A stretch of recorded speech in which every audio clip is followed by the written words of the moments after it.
Fake ప్రచారం కూడా అద్భుతంగా చేస్తారండి. ఆ సైకో వ్యక్తి నరనరాలో ఉంది ఫేక్ ప్రచారం. ఆ పార్టీ డిఎన్ఏనే ఫేక్ ప్రచారం. 5 సంవత్సరాలు ఒక్క డిఎస్సీ అని ఇచ్చారండి వాళ్ళు. ఒక్క టీచర్ పోస్ట్ అని భర్తీ చేశారు. అసలు డిఎస్సీ అంటే తెలుగుదేశం పార్టీ, తెలుగుదేశం పార్టీ అంటేనే డిఎస్సీ. ఇప్పటికీ 2 లక్షల మంది ఉపాధ్యాయుల్ని డిఎస్సీ ద్వారా నియమించిన ఏకైక పార్టీ తెలుగుదేశం పార్టీ. నేను విద్యాశాఖ మార్చులైనప్పుడు నేను ఛాలెంజ్ గా తీసుకున్నా, ఒక్క కేసు పడిన పర్వాలేదు, ఎక్కడ స్టే రాకూడదు, డిఎస్సీ అద్భుతంగా నిర్వహించాలి. ప్రత్యేకంగా వర్టికల్ హారిజాంటల్ రిజర్వేషన్ అని చాలా కాంప్లికేటెడ్ సిస్టమ్ ఉన్నా కూడా 150 రోజుల్లో 150 కేసులు వేశారండి డిఎస్సీ పైన. ఎక్కడ కోర్టు డిఎస్సీని ఆపలేదు.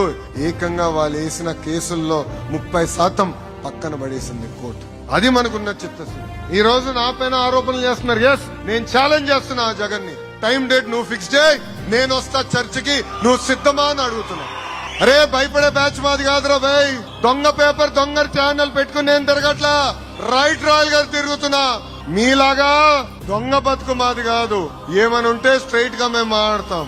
రా, డిఎస్సీ పైన డిస్కస్ చేద్దాం, గ్రూపుల పైన మీరు చేసింది డిస్కస్ చేద్దాం, లిక్కర్ లో ఎవరెంత డబ్బులు దొబ్బేశారో కూడా దానిపైన డిస్కస్ చేద్దాం. టైం డేట్ మీరు ఇవ్వండి. ఈ లోకేష్ మటుకు సిద్ధంగా ఉన్నాడు.